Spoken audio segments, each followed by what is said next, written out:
여러분들, 이번 시간에는 우리가 이제까지 배웠던 그 여러 가지 소득 금액을 계산하고 과표를 계산해서 결정세액을 계산하는 구조를 해서 우리가 영향을 미치는 비과세급여, 또 소득공제, 세액공제 이런 항목들에 대한 학습을 했습니다. 그러면 그런 것들이 도대체 어떻게 실무적으로 반영되는지를 공부를 해야 되는데 그 챕터 기능적인 거 이거 해보도록 할게요. 그래서 여기 실무에 보니까 이론도 조금 있어서 좀 우리가 배웠던 거 설명하면서 기능적인 면 한번 설명드리겠습니다. 그래서 기본 데이터는 우리가 백데이터는 3일 1100번 3일 전자로 해서 그렇게 사용하도록 하겠습니다. 그래서 여러분들 이미 저는 들어봐 있는데요. 이 백데이터를 그죠? 3일 전자로 해서 3일 전자로 해서 그렇게 들어오면 되겠습니다. 3일 전자가 여기 있으니까 3일 전자 해서 확인해서 이렇게 들어오셔가지고 들어오면 되겠습니다. 그리고 메뉴 중에서 일단 우리 인사교부에 전체 메뉴 내고 이렇게 전체적인 내용들 한번 구성하고 어떻게 되는지 한번 보겠습니다. 우리가 배웠던 내용이 전산으로 구체화된 거니까 그죠? 이거 한번 소개 드릴 건데요. 일단 얘부터 먼저 한번 보겠습니다. 3일전자에서 설치해봐라. 그리고 근로소득의 원천 징수에 관한 얘기가 있습니다. 이 말은 근로소득을 가지고 하죠, 그죠? 근로소득을 가지고 할 수밖에 없는 이유가 다 소득자는 공제 안 되지만 근로소득자는요, 공제가 되니까 사업소득자를 기초해서 낼 수가 없는 이유가 사업소득자를 가져가면 의료비를 낼 수 있습니까? 그러니까 물어볼 수가 없으니까 당연히 근로소득자를 가지고 물어볼 수밖에 없는 거예요. 얘가 주된 개념이 되고 또 소득자 중에 가장 많습니다. 우리나라 2,400만, 500만 가까이 되는 우리 소득자 중에서 약 한 1,700~800만 정도를 구성하고 있으니까 상당히 많잖아요, 그죠? 그래서 자, 근로소득자의 세액을 계산하는 과정에 먼저 사원을 등록하고 사원에서 대항급여자를 입력하여 월별로 납부한 세액을 납부한 다음 연간소득에 입력해서 이 말이 뭔 말인지 한번 보도록 하겠습니다. 이 말도 좀 어렵네. 이 계산이 어떻게 구성되어 있는지를 한번 봐야 되겠죠. 우리가 이 원천징수 실무를 하는 이유는 뭐냐면 소득 지급할 때 법에서 정한 예납적 원천징수를 하지 않습니까? 세금을 떼잖아요, 그죠? 간이세액표에 의해서 떼는데 그 간이세액표가 여기에 뭐가 있는 거야? 프로그램에는요. 그래서 소득자의 부양가족과 소득 구간별로 지가 알아서 원천세를 뱉어내는 거죠. 그럼 그 금액을 내가 그 세액을 가지고 이제 신고 납부를 할 수 있어야 되는 거죠. 그런 것들을 여기에다 하고 있는데요. 여기 별로 그렇게 썩 좋아 안 보이네요. 하여튼 이거 한번 어떤 의미인지 보겠습니다. 이렇게 좀 하는 것보다 우리가 하려고 하는 거는 원천징수예요. 우리가 하려고 하는 거는 원천징수 세액입니다. 세액, 그죠? 왜냐면 원천징수 세액을 뭡니까? 결국은 신고를 해야 되는 거니까. 그럼 원천징수를 하려고 하면 기본적으로 우리가 뭐를 해야 되냐면 원천징수에 영향을 미치는 요소가 뭘까요? 여기에 세액에 영향을 미치는 거. 그리고 이 원천징수는 간이세액표에 의해서 그렇죠? 우리가 결정이 되거든요. 간이세액표는 사람의 그죠? 부양가족 및 뭡니까? 소득 구간별로 떼야 될 금액을 표로 만드는 금액이 있단 말이죠. 그게 이제 간이세액표가 됩니다. 그런데 100만 원을 버는 자가 혼자가 100만 원 버는 거랑 4명이 4인 가족의 소득자가 100만 원을 버는 원천세가 다르지 않습니까? 그러니까 그런 원천징수세액을 결정하는 요소가 뭐냐 이거죠. 뭐 때문에 그렇게 달라지냐 이거죠. 첫 번째가 뭐냐면 일단은 기본 공제 요구에 따라 달라지는 거죠. 그렇지 않습니까? 기본 공제라면 좀 그렇고 인적 공제 때문에 달라지는 거 아니겠습니까? 인적 공제 때문에 달라지는 거죠. 부양가족이 많으면 세금 띨기 적고 부양가족이 없으면 상대적으로 많아지는 구조니까 그래요. 그럼 또 하나가 더 어디에 있겠습니까? 우리 원천징수세액에 영향을 미치는 요소가요. 당연히 비과세죠. 비과세, 과세급여냐 비과세급여에 따라 세금이 그죠? 결정 달라지지 않겠습니까? 그러니까 여기에 비과세가 되겠어요. 그러면 인적 공제를 구현할 수 있는 그죠? 우리가 실무적인 뭔가 실무적인 우리 기능을 할 수 있는 부분이 바로 이거는 뭐가 되죠? 사원 등록이 되겠죠, 그죠? 사원 등록을 해야지 뭐를 할 수 있는 거예요? 급여대장을 만들 수 있는 거잖아요, 그죠?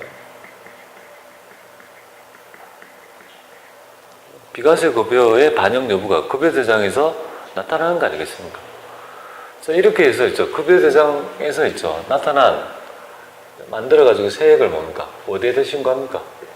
원천징수를요. 신고할 거 아니에요. 세무서에 뭡니까? 세무서에 이걸 신고할 거다, 이거죠. 이걸 바로 급여신고를 합니다. 이 급여신고를 다른 말로 원천세 신고를 하죠. 원천세 신고를 왜 할까요? 첫 번째, 급여의 법적 정빙, 인건비를 인정받기 위해서는요, 급여신고를 하도록 합니다. 두 번째, 우리 법률에 의해서 급여 지급자가, 소득 급여를 지급하는 자가 간이세액표에 의해서 뭔가 원천징수한 금액을 다음 달 10일까지 신고 납부하도록 규정되어 있는 거예요. 그리고 당연히 이 사람한테 돈 주면서 우리 회사에서 급여 지급하면서 이만큼 원천세 떼서 납부했다는 거예요. 그죠? 신고를 해야 될 거 아니겠습니까? 신고 납부를 하는 거예요. 그죠? 이걸 급여 신고를 몇 번만 할 거야? 12달이니까 그냥, 물론 더 할 수는 있지만, 일반적으로 레귤러하게 12번 할 거 아니겠습니까? 그러면 이렇게 낸 원천징수세액은 완납이에요? 예납이에요? 예납적이잖아요. 그죠? 그럼 결국 나중에 어떻게 되냐면 여기에 세무서에서 이렇게 신고할 건데 그렇게 낸 이 원천징수세액하고 결정세액이 나중에 결정세액을 나중에 알게 되거든요. 이 결정세액을 아는 시점이 언제냐면 바로 잉년 2월입니다. 2월 급여를 지급할 때 뭡니까? 알게 되는 거죠. 그러니까 세금을 기존에 낼 때는 내가 나중에 낼 세금을 내가 정말 내야 될 세금을 모르는 상태고 그걸 알 수 있는 시점은요. 그 다음 연도 2월 급여를 지급할 때 뭡니까? 그때 내가 작년도의 소득에 대해서 세액을 결정할 수 있는 거예요. 그럼 예납적으로 낸 거랑 얘하고 뭡니까? 그죠? 세액 낸 거랑 신고한 거랑 급여 신고한 거랑 뭡니까?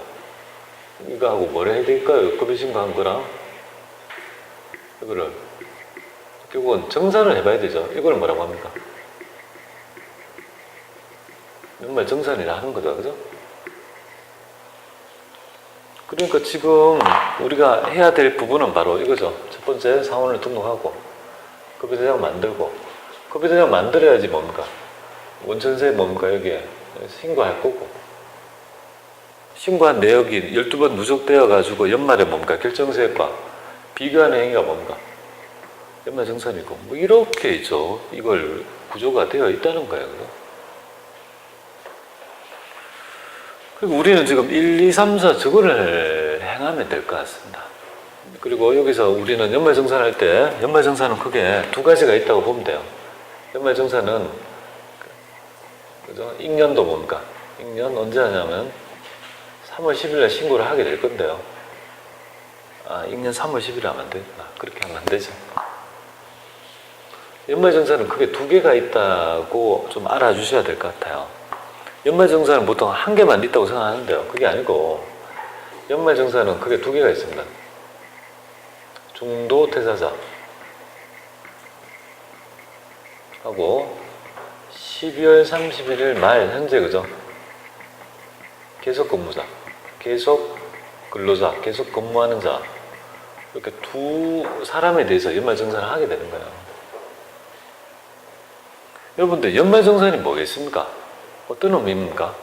우리 회사에서 준 소득에 대해서 세금을 계산해보는 절차가 바로 연말정산입니다. 그러니까 1년 중에 뭡니까?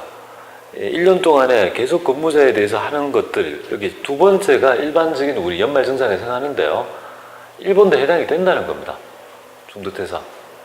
그렇기 때문에 중도에 퇴사한 사람에 대해서는 언제 연말정산을 하냐면요. 최종급여를 지급할 때 해야 돼요. 최종급여를 지급할 때 주면서 뭐합니까?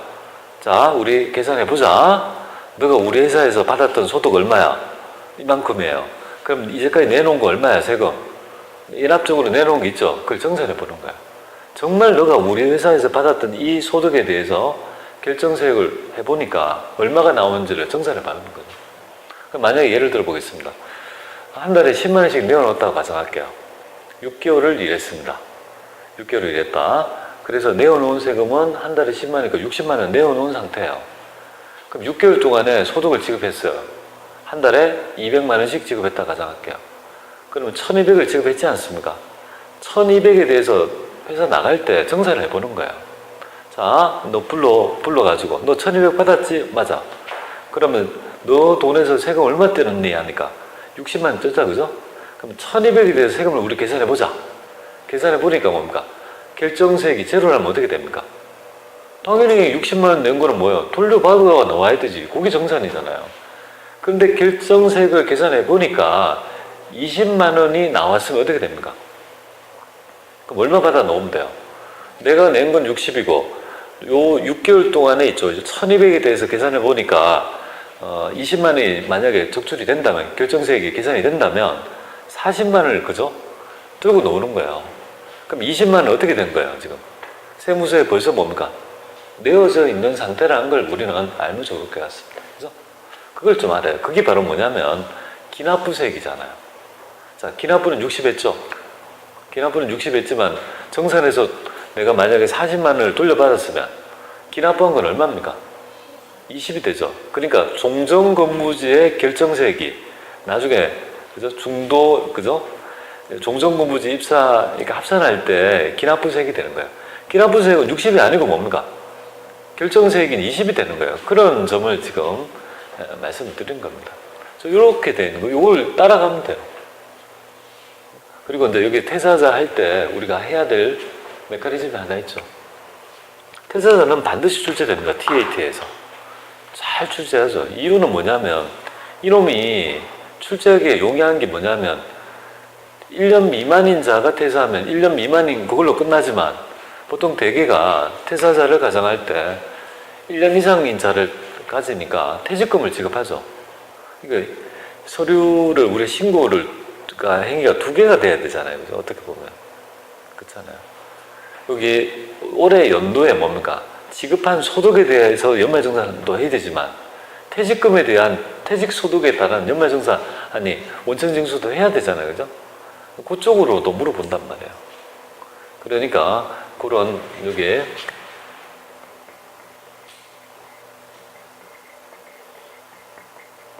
퇴사자의 연말정산 메커니즘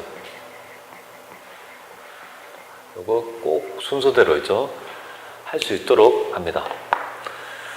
자, 중도퇴사자는 연말정산 시기가 있는데요. 연말정산을 언제 하냐 이거죠. 이는 중도퇴사자는 우리가 최종급여 지급 시에 합니다. 최종급여 지급 시에 연말정산 하고요. 12월 말 현재 계속 근무자는 뭡니까? 그죠? 익년 2월 급여 지급. 급여 지급 시 한다. 이렇게 보면 되겠습니다. 그러면 12월 31일 날 퇴사한 사람은 어떻게 됩니까? 12월 31일 날 퇴사한 사람은요. 12월 31일 말 현재 계속 근무자가 아닙니다. 12월 31일 날 정각 뭡니까? 12시가 땡 치고 뭡니까? 저녁 12시 땡 치고 그 다음에 딱 그죠? 1초가 된 순간 내가 그 회사에 근무하고 있어야 된다 이 말이에요. 그런 자를 대상으로 연말정산을 하니까 10월 31일 날 땡 쳤을 때 나는 그 회사의 근로자가 아니라면 연말정산을 하지 않는다는 겁니다. 그런데 12월 31일 날 퇴사한 사람이 각종 공제세액 받아야 될 정빙이 그때 알 수 있다 없다? 없죠. 그러니까 회사 입장에서는 2월 급여 지급할 때 12월 31일 날 퇴사자에서는 연말정산 할 이유가 없으니까 안 해준다는 거예요. 그러면 12월 31일 날 퇴사한 사람은 어떻게 해야 되는 겁니까? 내가 낸 거는 세금 낸 거는 있잖아요. 그런데 공제를 받아 먹으려면 내가 3월 10일 날 내가 혼자 못하니까 어쩔 수 없이 5월 달에 종합소득세 신고할 때 그때 비로소 뭡니까? 내어놓은 세금에 대해서 뭡니까? 이런 정비를 갖춰서 별도로 공제를 받으셔야 될 수밖에 없다는 거예요. 그러니까 연도말 현재 있죠. 연도 12월 31일 날 퇴사자에 대한 있죠. 얘기들이 굉장히 많아요. 여러분한테 많이 물어본다고요. 실무자가 되시면. 어쩔 수 없는 구조다. 12월 31일 퇴사자는요. 5월 달에 별도로 연말정산해서 공제를 받아 모아야 된다. 이렇게 보면 되겠어요. 근데 뭐 실무를 하다 보면 그렇죠. 공제를 받아 모을 사람들은 의외로 뭡니까? 무디고 뭡니까? 둔감하다고요. 이 사람은 분명히 좀 챙겨서 하면 몇십만 원 공제를 받을 수 있는데 그냥 귀찮아서 안 하는 사람이 많아요. 그렇게 해서 권리 위에 잠자는 사람이 많다 이 말이에요. 그러니까 잠을 자니까 권리 없는 거지. 그러니까 못 받아 먹는 거예요. 근데 오바가 뭔지 아세요? 이 사람은 면세요. 그러니까 자기가 보면 세금을 낸 적이 없는데 이걸 막 끝까지 악착같이 받아 먹겠다고. 그래서 악착같이 먹고. 그러니까 이렇게 생각하는 모양이에요. 낸 세금에서 돌려받는 거 아니에요? 공제라는 거는. 자기 내지도 않았는데 공제 받으면 국가가 그걸 주는 걸로 착각하는 사람이 있어요. 악착같이, 그죠? 그래서 이걸 왜 하세요? 하니까, 아니, 돌려받는 거 아니에요? 내가 돌려받지, 낸 게 없는데 못 돌려받으니까, 그때 뭐 얼굴을 보면요. 내가 웬 이 삽질을 했는지, 그죠? 그죠? 그때서야 얘기를 하는 거예요. 자, 그래서 요거 이렇게 되고요. 퇴사 연말정산은 이렇게 합니다. 첫 번째가 일단은 퇴사 일자를 찍습니다. 일자를 입력합니다. 근데 만약에 퇴직금을 지급했다 하면요. 퇴직금 지급 일자도 찍어 놓으면 뭡니까? 퇴직 소득 갈 때 좀 편하겠죠, 그죠? 퇴직금, 퇴직 일자가 있고, 퇴직, 그죠? 여기 사람 있나? 상원에 보면.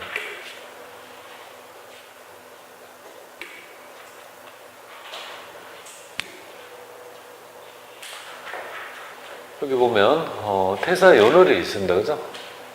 퇴사 연월이 여기 항상 여기 처음 먼저 찍는다 이렇게 보면 되겠습니다. 여기 밑에 보면 퇴직금 지급 일자도 있는데 일단 찍고 그 다음에 요거를 먼저 입력을 해줘야지 뭐가 됩니까? 우리 프로그램에서는 얘가 퇴사한 사람이야? 이렇게 인지하고 퇴직 소득과 연관해서 전부 다 간주해서 시스템이 돌아간다고 보면 됩니다. 가장 먼저 해야 될 거예요. 퇴사 일자 먼저 찍는다. 찍혀져 있을 수도 있고 안 찍혀져 있을 수도 있습니다. 확인하고 반영한다. 두 번째 뭐 합니까? 당연히 최종 급여대장 만들죠. 작성합니다. 최종 급여대장 왜 작성할까요? 정산해야지, 연말정산. 그죠? 그리고 연말정산 자료를 여기에 반영해야죠. 그죠? 연말정산을 뭡니까? 급여대장이 연말정산을 반영하죠. 그죠?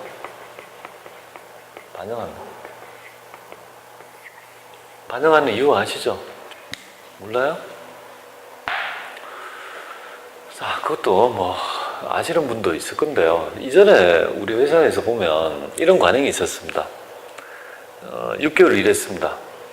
그래서 한 달에 10만 원씩 내어놓았습니다. 그러면 6개월 하다가 드디어 회사가 퇴사를 합니다. 그럼 퇴사하는 사람이 7월 1일에 퇴사하면서 자기는 매달 10만 원씩 뛰잖아요, 그죠? 이렇게 생각한 거야. 그냥 뭐 나는 돈 받는 거에 10만 원씩은 내야 되는 모양이다 하고 냈구나. 그리고 더 추가적으로 내란 말이 없으니까 그냥 그냥 아무런 말 없이 뭡니까? 퇴사를 한 거야. 그러나 엄밀히 따져서 어떻게 해야 됩니까? 퇴사할 때 회사가 지급한 6개월의 소득에 대해서 결정세액을 구해서 낸 10만 원, 6개월이면 60만 원에 대해서 정산을 해야 되는 거죠. 그 결정세액을 뭡니까? 따져봐서 정산을 해줘야 돼요. 결정세액이 일단은 제로라고 가정할게요. 그럼 그 사람한테 보낼 때, 퇴직할 때 얼마를 보내야 됩니까? 60만 원을, 그죠? 챙겨서 보내야 되는 거예요. 근데 옛날에 보면 챙겨줘야 될지 몰라서 못 주는 경우도 있었고, 퇴사하는 사람도 이걸 받아놓아야 될지 몰라서 못 챙기는 사람도 있었어요. 최고 멍청이들이 뭐예요? 최고 멍청한 경우가 받아놓을 때도 못 받아놓고, 회사도 뭡니까? 줘야 되는데도 못 주는 거 있죠. 이걸 줘야 되는 건지 받아놓아야지 모르는 거, 아예 개념이 없는 거죠. 그게 멍청한 거고요. 그 다음에 못된 짓이 있어. 못된 거. 못된 게 뭐냐면, 회사 직원은 모를 수 있잖아요. 이걸 잘 모르니까 내가 받아놔야 되지 모를 수 있다 이거죠. 하지만 회사는 알아요. 이 돈을 연말 정산하면 60만 원이 회사로부터 환급 받는다는 걸. 그리고 줘야 되는데 있죠. 알면서도 안 주는 회사도 있다 이 말이에요. 그게 이제 못된 회사가 되는 거예요. 그런 관행들이 굉장히 많았습니다. 자, 그러면 한번 보죠. 일단은 A씨가 7월 1일 날 퇴사하면서 60만 원 그죠, 원천징수 납부한 걸 그죠, 정산받지 못하고 퇴사했다고 가상할게요. 그리고 이 사람은 그 이후에는요 백수였다 가상할게요. 그러면 1년이 지납니다. 그 6개월 동안 하반기는 뭐죠? 전혀 근로소득이 없다고 가상합니다. 12월 31일 날 나는 지금 현재 상태가 뭐죠? 10월 30일 날 지금 백수잖아요. 그죠? 그런데 세무서에 내보고, 그죠? 세금 내라는 소리 합니까? 안 하죠. 그러니까 그 사람은 뭐야? 내가 10만원, 100만, 급여받을 때 10만원씩 냈으니까 그걸로 퉁쳤고, 나는 세금 끝냈고, 그 다음에 나는 하반기는 소득이 없어서 세금 안 내도 되고, 이렇게 정리하고 뭡니까? 그냥 해를 넘겨버리는 거야. 하지만 그 결과로 해서 60만원 어디에 있는 거예요, 지금? 회사한테 분명히 있는 거란 말이에요. 그러면 그 돈은 누가 먹습니까? 회사가 굵고 하는 거예요. 그죠? 그걸 얘기를 안 하면 회사가 아무런 얘기 안 하죠. 그런 것도 절대